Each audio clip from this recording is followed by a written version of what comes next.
এই মুহূর্তে আমরা বিএনপি চেয়ারম্যান তারেক রহমান যিনি ভোট দেওয়ার পর বিভিন্ন কেন্দ্রগুলো ঘুরে দেখছেন সেই গাড়ি বহরের সঙ্গে আছেন আমাদের সহকর্মী শফিকুল হক। একটু তার সাথে কথা বলতে চাই, সেই ছবিটা একটু দেখে নিতে চাই। বলে রাখা প্রয়োজন, এখন থেকে ঠিক ৪৫ মিনিট আগেই তারেক রহমান তিনি তার ভোটটা দিয়েছেন গুলশানে মডেল হাই স্কুল অ্যান্ড কলেজে, এবং আমরা পরবর্তী সেখানে প্রধান উপদেষ্টাকেও ভোট দিতে দেখেছি এবং উচ্ছ্বাস প্রকাশ করতে দেখেছি। ঠিক এই মুহূর্তে তারেক রহমান তিনি বিভিন্ন কেন্দ্রগুলো ঘুরে দেখার চেষ্টা করছেন এবং সেই গাড়ি ভোরের সঙ্গে সহকর্মী শফিকুল হকও আছেন। একটু আলাপ করার চেষ্টা করি। শফিকুল, ঠিক এই মুহূর্তে কোথায় আছে গাড়ি বহরটি একটু বলবেন, কোন কেন্দ্রের দিকে এখন যাচ্ছে এবং এখন পর্যন্ত আসলে কি কি প্রতিক্রিয়া আপনি পেয়েছেন? একটু যেতে যেতে আমরা সেটা শুনতে থাকি। শফিকুল, প্রয়োগ শেষে তিনি তার যেই সংসদীয় যে এলাকাটি রয়েছে সেই এলাকা তিনি পরিদর্শন করছেন এবং কিছুক্ষণ আগে তিনি করাইল বস্তিতে সেখানে যান এবং সেখানে গিয়ে কেন্দ্রের সামনে থেকে সেই সড়কগুলো প্রদক্ষিণ করেন। এরপরে মহাখালী বস্তি যে এলাকাটি রয়েছে সেখানে যান।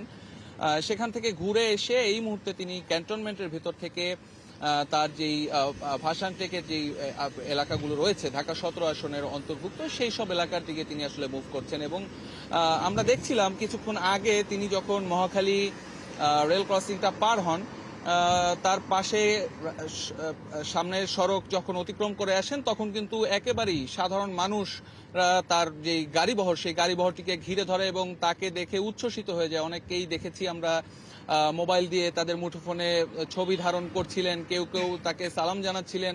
তারেক রহমানও গাড়ির ভেতর থেকে আমরা যেটি দেখতে পেয়েছি যে তিনি তার জন্য দোয়া করতে বলেছেন। এবং আপনি জানেন কিছুক্ষণ আগে তিনি যখন Gulshan model high school and কলেজে তার যেই নির্ধারিত কেন্দ্রে তিনি যে ভোটটি দিয়েছেন সেই ভোটটি দেওয়া শেষে তিনি গণমাধ্যমের সঙ্গে সেখানে কথা বলেছেন এবং তার সেই কথার যদি আমরা বলি যে তিনি আজকের এই নির্বাচনে তিনি জয়ের ব্যাপারে দৃঢ়ভাবে যে তিনি ধানের শীষ বিপুল ভোটে জয়ী হবে বলে তিনি আশাবাদ জানিয়েছেন। এবং এই গতকাল রাত থেকে দেশের বিভিন্ন স্থানে যেই ভোট বানচালের জন্য যেই ষড়যন্ত্র হচ্ছে সেই ষড়যন্ত্র মোকাবেলায় যারা ভোটার রয়েছেন সেই ভোটারদেরকে মাঠে ভোট কেন্দ্রে নেমে আসার আহ্বান জানিয়েছেন এবং তাদের ভোটাধিকারটি প্রয়োগ করার জন্য তিনি সেই আহ্বান জানিয়েছেন।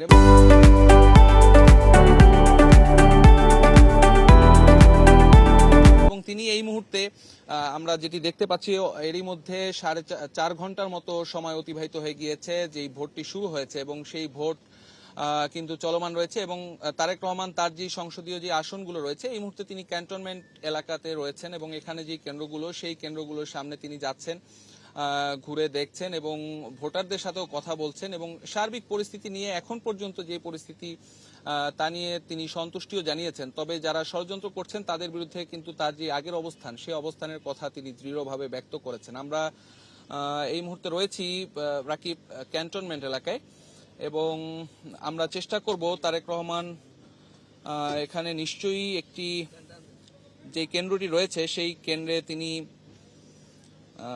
পরিদর্শনের জন্য নামবেন এবং এখানে যে ভোটের কি পরিস্থিতি সে সব বিষয়ে আসলে তিনি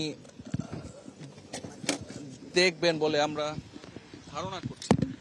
এই মুহূর্তে তাকে বহনকারী যে গাড়িবহরটি সেই গাড়িবহরটি ক্যান্টনমেন্ট এলাকায় অবস্থান করছে এবং আজকের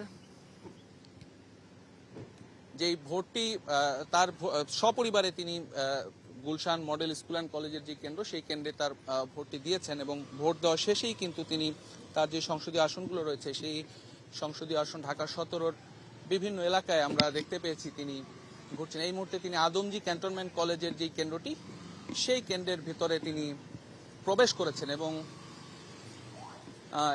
এখানে সার্বিক যে কি পরিস্থিতি সেসব বিষয়ে নিশ্চয়ই তিনি দেখছেন। এবং রাকিব এখান থেকে বের হওয়ার পরে আবার যখন তার গাড়িবহরটি এখান থেকে রওনা করবে তখন হয়তো আবার আমরা সরাসরি যোগাযোগ স্থাপন করার চেষ্টা করব। রাকিব, বিকুল, আপনার মাধ্যমে দেখতে পাচ্ছি আদমজী ক্যান্টনমেন্ট কলেজের ভিতরে প্রবেশ করেছেন এবং সেখান থেকে আসলে ভোট কেন্দ্রের খবরগুলো তিনি সংগ্রহ করবেন এবং আপনার মাধ্যমে নিশ্চয়ই পরবর্তী যে কেন্দ্রে যাবেন সেই আপডেটটাও পেতে থাকবো। ধন্যবাদ যুক্ত হওয়ার জন্য সহকর্মী শফিকুল হক, তিনি যুক্ত হয়েছিলেন। এবং আমরা দেখেছি বিএনপি চেয়ারম্যান তারেক রহমান তিনি Gulshan model high school and কলেজে ভোট দিয়েছিলেন ঠিক এখন থেকে 47 বা 48 মিনিট আগে, এবং এরপর তিনি বিভিন্ন জায়গায় বিভিন্ন কেন্দ্রগুলোকে পরিদর্শন করার চেষ্টা করছেন।